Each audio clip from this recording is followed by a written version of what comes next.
ijambo ry'Imana rero rikenewe ntago ari ukwirukanka mu bintu, ahubwo ni ukubanza ugatekereza ukibaza aho Imana yagukuye, ukareba n'ahantu urimo kuyobora abandi bantu ubajyana ubaganisha.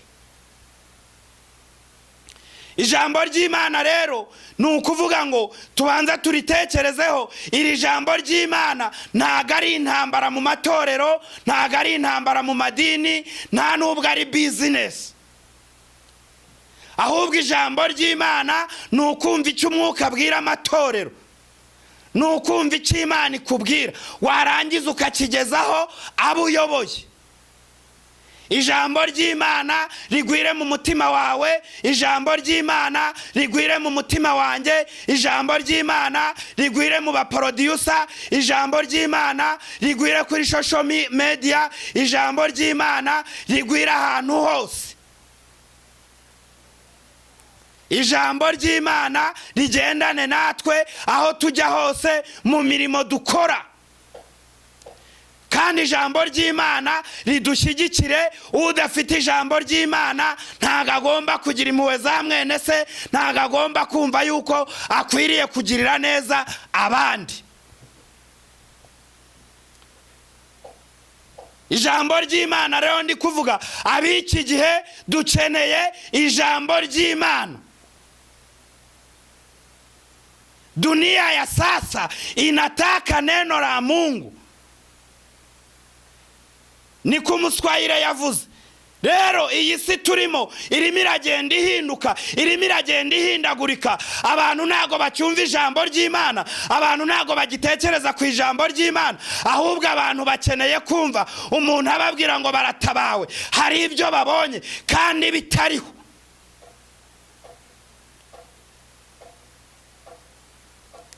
Abantu twese rero dukeneye ijambo ry'Imana, rya jambo ryinjira mu mitima yacu, rya jambo tuzageraho tukaribwiriza, rya jambo tuzavuga abantu bagafashwa, abanyabyaha bakihana bakava mu byaha byabo. Niryo jambo ngira ngo tuvuge, niryo jambo ngira ngo umfashe nanjye ngufashe niturangiza twumvira ijambo, kuko utumvira ijambo nta n'ubwami bw'ijuru azigera abona. Buri muntu arimo arasoma Bibiliya uko abishatse, buri muntu arafata ibitekerezo bye yaza akajya ku mbuga nkoranyambaga atabanje gusoma Bibiliya neza ngo abanze yumve icyo Bibiliya ivuga.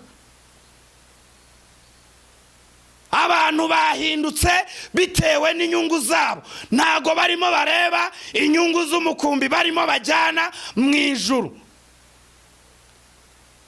Ndagira ngo nkuburire nanjye niburira, ndagira ngo nkubwire nanjye nibwira. Nimba baririmbye tutabashyigikiye ngo bavuge ijambo ry'Imana, nimba twebwe abashumba tubaye abantu bo kubarwanya, nimba abanyamasengesho tubatereranye, ijambo ry'Imana ntago rizagwira muri twebwe. Kandi nitutabasha kwigisha abandi natwe ntacyo tuzigera tumenya.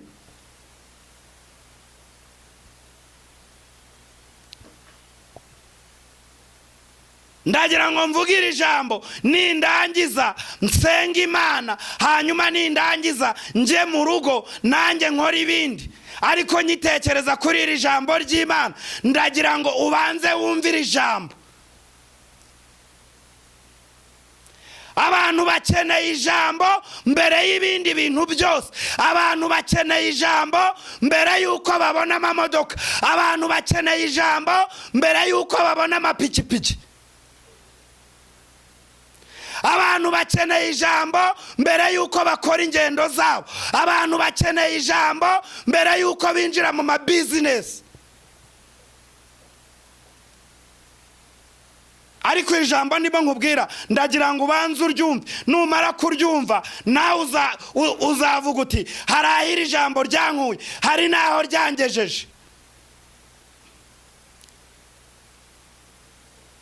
Ndagira ngo mvugire ijambo rikomeye cyane nawe urimo gutekerezaho. Ndagira ngo ubanze wumve ibintu uri gutekereza. Ndagira ngo nkubwire ngo banza wumvire ijambo mbere y'ibintu byose.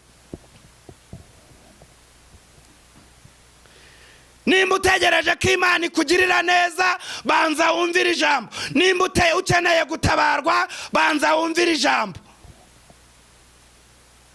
Ibindi bintu byose byaba ari ubusa.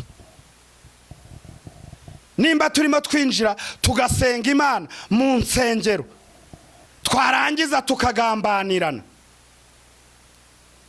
nimba turimo tuvuga ngo pasiteri runaka aradukiranye,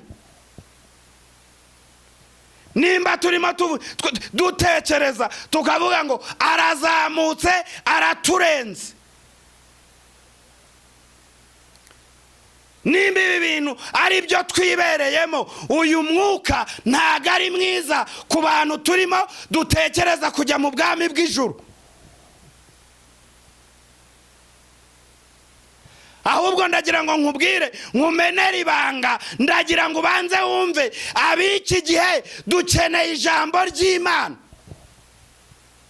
Ab'iki gihe dukeneye gufashwa n'ijambo ry'Imana. Hari ibintu byafunzwe, hari ibintu abantu bagambaniye kandi bitwa abakozi b'Imana. Uyu munsi urareba abakozi b'Imana muri iki gihe nibo bagize shyushyuri. Kera abantu bababazwaga no kugira ngo bigishe, nibarangiza kwigisha abantu bazabageze mu bwami bw'ijuru. Ubu no munsi byabaye business. Ntago ari inzira ijyana abantu mu ijuru, ntago ari inzira irimo itwara abantu kuri Kristo.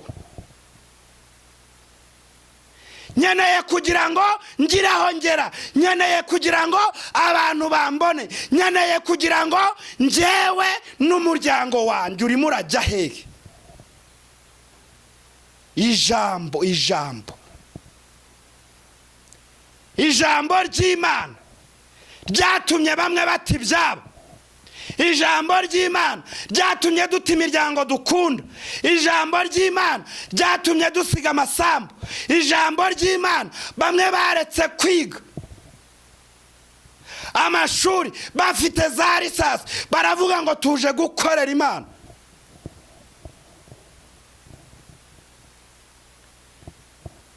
Nimba hari ahantu ategereje kuzagezwa n'Imana, hari icyo Imana yamuvuzeho, uyu munsi urimo uramugambanira.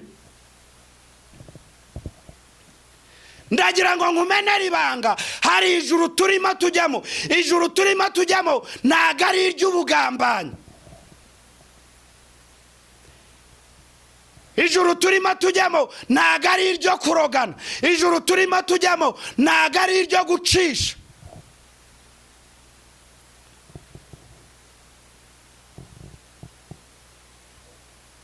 Kumva abantu b'Imana barimo barajya gucisha.